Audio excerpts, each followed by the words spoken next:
Legends! I'm not Cerberus and welcome back to my channel. Today's video is something again a little bit different and it is unscripted, so if I start making cock-ups I do apologise.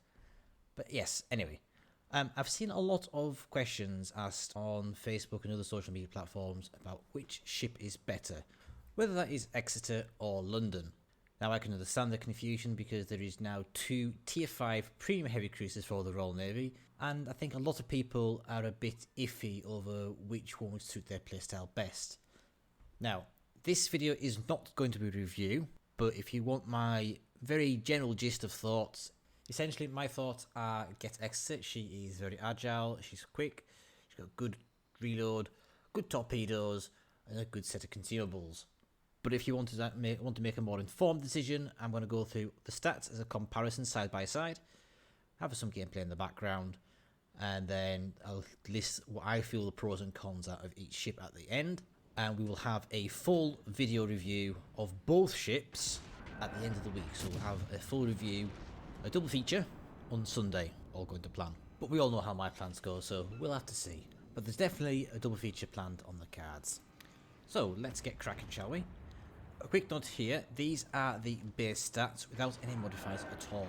I'm going to save my recommended builds and stuff like that for the review at the end of the week or whenever they get put out. So these are just plain stats, side by side, going through each ship. Okay? On to survivability first. Taking a quick look at the hit points first, we have 34,600 for London and 29,400 for Exeter, so London gets a fairly hefty advantage of almost 1/6. Both ships have the same torpedo damage reduction of 4%. Armour is a little bit more interesting. London has thinner overall armour with 13mm to 114mm. Exeter has thinner starting armour but thicker, heavier plating with 6 to 140, but essentially that means not really that much. Because these are both low tier cruisers and most large caliber shells will punch straight through anyway, and you're not really going to be bouncing that many shots in tier 5 cruisers. So when it comes to the artillery, this is where the ships differ again. London gets an extra set of 203mm guns, so she has the 4x2 203mm guns versus Exeter's 3x2. London gets a slightly more firing range with 14.5 kilometers versus Exeter's 14.3. London does have the slightly worse reload time at 15 seconds versus Exeter's 12 seconds, but the remainder of the stats are identical, so both ships get a 22.5 second 180 degree touch reverse speed, AP damage at 4550, HE damage at 2850, fire chance at 15%.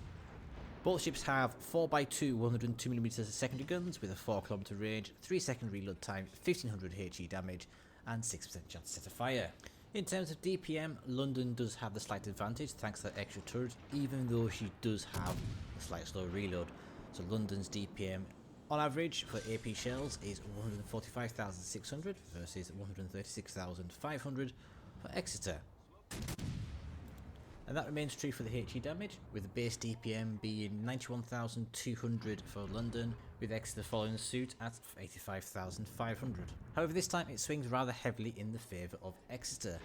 London does get one extra torpedo tube, so 2x4 533mm torpedoes versus Exeter's 2x3.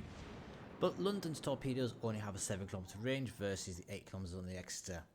Reload speed is also significantly higher on London with 106 seconds versus 72 seconds, and also the actual speed of the torpedoes has also taken hit with 59 knots versus 61. Damage output is also slightly different with 15,733 for London and Exeter having 15,867. A little bit of difference in the detection as well, 1.2 kilometers for London with Exeter having 1.3, and the 180 degree launch traversal time is the same for both ships at 7.2 seconds. Moving swiftly on to the mobility. And these stats are a little bit misleading because they don't tell the whole picture. I'll explain that in a moment in the summary, but for now, the max speed of both ships is 32 knots. London is slightly more sluggish in the turn with 710 meters versus 650, and the rudder shift of London is slightly worse at 7.8 seconds against 6.1 of Exeter. When it comes to the concealment, both ships are pretty much identical. 10.6 kilometres and 6.7 kilometres by sea and air respectively for London, with Exeter edging that extra little bit of stealthiness. God, that was a tongue twister. Of 0.1 kilometres at 10.5 and 6.6 respectively. And both ships share the same smoke firing penalty of 6.1 kilometres. So if you're firing the smoke screen and you can see ships around you, you can be undetected whilst firing so long as nobody is within 6.1 kilometres. When it comes to their utility, however, both ships are very different. It should be noted, however, Exeter does have an additional consumable which can be swapped out for the smoke screen, and that's the fairly standard cruiser catapult fighter. So you've got your 6-minute duration, 3-minute cooldown, and your 3 charges. So anyway, let's take a look at the rest of the consumables. The damage control party is identical for both ships and is the typical cruiser one with 5-second duration and 6-second reload time, and also the same as the HMS Warships as well, again at tier 5. Repair party is where the most substantial differences are. London gets a Nelson heal, being able to repair 553 hit points per second for 20 seconds with a reload time of 120 seconds, and she gets 2 charges as standard. Whereas Exeter makes do with the standard battleship heal of 5% hit points, that's 147 hit points per second for 28 seconds with an 80-second reload and 2 charges. And when it comes to their sonar, they couldn't be more different. London gets the standard British destroyer sonar, which is a 2.5 km top to heel detection range with a 3.5 km ship detection range and a duration of 3 minutes or 180 seconds. The reload time is 120 seconds and she has 3 charges. Exeter, on the other hand, gets an almost German sonar with 3.5 km detection on torpedoes and 5.1 km on ships. Her duration is 112 seconds, so it is substantially less, and the reload time is also a fair chunk more, at 180 seconds, and she only gets 2 charges. In terms of smokescreen, both ships are identical, 15-second duration for the puffing out, 99-second dispersion time, and then 240 seconds on the reload with 2 charges apiece.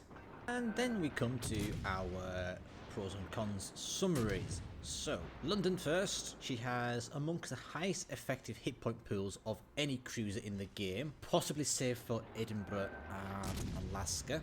As we just covered, the British destroyer sonar has a long active time and 3 charges by default, so you'll be able to detect torpedoes for that little bit longer and be a bit more defensive in your sonar. She also has quite a low citadel and thin armour, which is a bit of a blessing and a curse. It means that large caliber shells will often punch straight through and just overpen, but lower caliber shells will penetrate and you'll eat HE damage like nobody's business.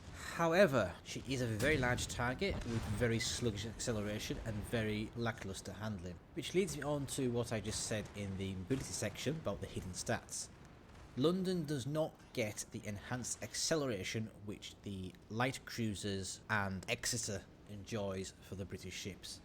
She handles like a normal heavy cruiser, and believe me, she really feels like it. Whereas the other British cruisers can dart off like a whippet, this thing is left struggling, wallowing in slowness and fatness. But moving on, her 2x4 torpedoes have a very long reload, and in fact, out of the British ships at this tier, only Icarus has a longer reload on its quintuple launchers. They also have the shortest range, save for the stock Icarus, 7 kilometers. And the slowest torpedoes as well at 59 knots. And while she does have 4x2 203mm guns, she has a very low rate of fire and low DPM, fairly low AP damage in comparison to other tier 5 heavy cruisers, and the AP shells do struggle against heavier armoured targets, although she does have very nice HE, so that is sort of a compromise. But anyway, moving on to Exeter. This ship enjoys the second longest ranged sonar at tier 5 behind only Nuremberg and Graf Spee. Because she gets the enhanced acceleration, she has excellent mobility. She's also got a very good rudder and agility. And when it comes to the 0 to 30 knot sprint, it takes about 15 seconds versus the 30 seconds that you can probably expect on the London. Her gun angles are also pretty damn good, and they also have a fairly respectable traverse speed, even if it's the same as London. And the torpedoes, in terms of stats, are amongst the best of all the Royal Navy ships at this particular tier. The only stat which is beaten out on is the concealment at 1.3 km for the torps and only having 3 launches per side. When it comes to her negative traits, she has a similar problem with DPM as to what London does, but it's exacerbated by the fact she does only have 6 guns. Although the 20% faster reload does somewhat mitigate this a little. Just remember that these shells are the same as what you find on London, so the HE is pretty good, but the AP shells are fairly dire. In that they have the lowest damage of all the AP shells for any 203mm armed cruiser at this tier. She also has a stepped citadel and rather thin armour, which makes it great for large caliber guns, just punching straight through, but the stepped citadel is somewhat of a shell trap. So if you get caught with your pants down, you're going to be punished really hard and it's going to be very unforgiving. But we'll go into those kind of situations a bit more when we do the full review later on in the week. But this video was just to give you somewhat of an idea of what to expect from either ship. Personally, based on what I've played of London and Exeter so far, Exeter is my preferred ship, but that's just me. I'll go into more details as to why that is the case on the review. But as I say, if you've enjoyed the video, it would mean the world to me if you would leave a big thumbs up below and give the channel a follow or a subscribe, and we'll see you later in the week for the full review for both ships. Thank you all for watching, take care, and I'll catch you next time.